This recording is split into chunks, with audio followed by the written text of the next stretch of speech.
हाँ जी, चलिए अब हम लोग फोर्थ नंबर का क्वेश्चन देखते हैं। क्या दे रखा है, ज़रा बोर्ड स्क्रीन पे देखिए, आपको डेटा दे रखा है। बोल रहा है कि 30 किलो वोल्ट इलेक्ट्रॉनों के द्वारा उत्पन्न एक्स किरणों की उच्चतम आवृत्ति तथा निम्नतम तरंगदैर्घ्य प्राप्त कीजिए। ठीक है, ये हमारा क्वेश्चन है।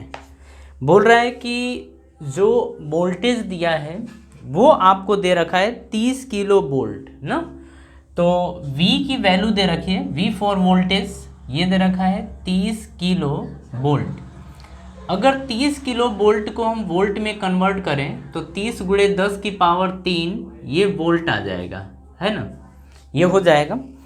आगे हमसे बस ये बोला है कि उच्चतम आवृत्ति बताइए, उच्चतम आवृत्ति। हम यहाँ पर एनर्जी की ज़रा बात कर लेते हैं। देखिए आपको पता है, हम ये बात हुई थी कि जो एनर्जी होती है एक तो ई वी के बराबर होती है और यही होती है एच न्यू की, है ना। और हमसे आवृत्ति यानी फ्रीक्वेंसी के बारे में बात किया है, तो हम लोग क्या करते हैं, ये हमसे पूछा है, हमसे ये पूछा है, तो न्यू बराबर क्या आ जाएगा, आप रख सकते हैं E V upon H, E V upon H, H को नीचे भेज देंगे ये आ जाएगा। अगर हम बात करें इलेक्ट्रॉन की, तो इलेक्ट्रॉन की वैल्यू होती है 1.6 इंटू 10 की पावर माइनस 19 और V की वैल्यू दे रखी है 30 और इंटू 10 की पावर 3 आपका ये दे रखा है। अपॉन में अगर H की बात करें तो H आपका 6.6 इंटू 10 की पावर माइनस 34 आपको ये दे रखा है। ठीक है, इतनी डेटा अपने को दे रखा है।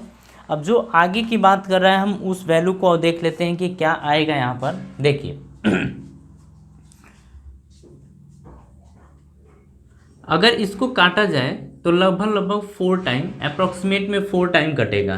ठीक है, 4 से अगर इसको 30 को काटा जाए तो 4 सत्ते 28 और 4 पची 20, लगभग 7.5 हम लोग अप्रॉक्सीमेट में आसपास लेके चलेंगे। ठीक है, इज इक्वल्स टू ये आ जाएगा 7.5 इंटू, अब देखिए ये 10 की पावर माइनस 19 दे रखा है।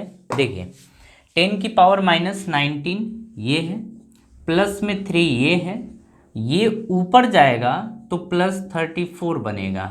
ये अगर यहाँ से देखा जाए तो 7.5 इंटू 10 की पावर, अब ये आपकी फ्रिक्वेंसी कितनी आ जाएगी, अब घटाइए इसमें से 37 है, 37 में से 19 घटाइए 8 1 18 आएगा, मतलब 10 की पावर 18 हर्ट्ज के बराबर आएगी। यानी ये आपकी फ्रीक्वेंसी यानी आवृत्ति आ गई। आवृत्ति एक बार देख लीजिए, ये दे रखा है 7.5, लगभग अप्रोक्सीमेट में आएगा 7.5 इंटू 10 की पावर 18 हर्ट्ज के बराबर आएगा। ठीक है, जब आप इसको इजेक्ट काटेंगे तो आपका आंसर इजेक्ट आ जाएगा, लेकिन अगर इजेक्ट नहीं काटेंगे, थोड़ा अप्रॉक्सीमेट में काटेंगे तो इस तरीके से आंसर आ जाएगा। इसका दूसरा हिस्सा हमसे बोला है कि न्यूनतम आवृत्ति बताइए। देखिए न्यूनतम आवृत्ति की बात कर लिया है तो हम यहाँ पर नहीं जाएंगे, ये क्वेश्चन ही अलग कर दिया है।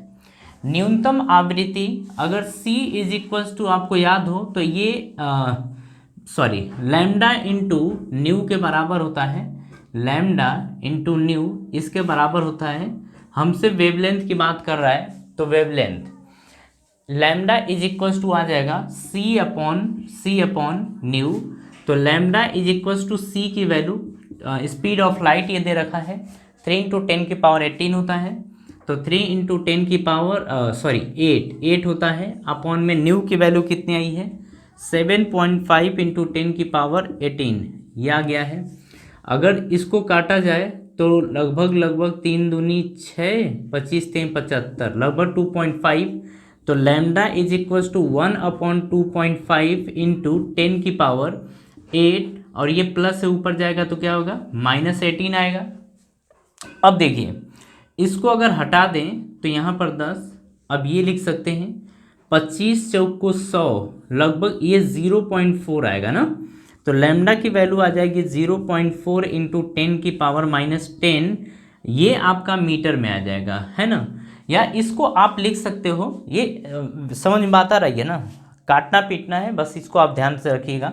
मतलब ध्यान दीजिएगा, लैम्डा इक्वल्स टू 0.4 एंगस्ट्रॉम, आप ये बोल सकते हैं, ये आपका आंसर आ गया। ठीक है, तो आप या तो मीटर में निकाल लीजिए या तो एंगस्ट्रॉम में निकाल लीजिए। एंगस्ट्रॉम में क्यों लिखा हमने, क्योंकि 10⁻⁻10 मीटर इक्वल्स टू 1 एंगस्ट्रॉम होता है, यानी कि लैम्डा की वैल्यू 0.4 एंगस्ट्रॉम, ये आपकी वैल्यू आ जाएगी। ठीक है, देखिए पहले फोर्थ नंबर का क्वेश्चन है, बहुत ज़्यादा कॉम्प्लिकेटिव नहीं है, ये एनसीईआरटी एग्जाम्पलर का भी क्वेश्चन है। ठीक है, तो देख लीजिए।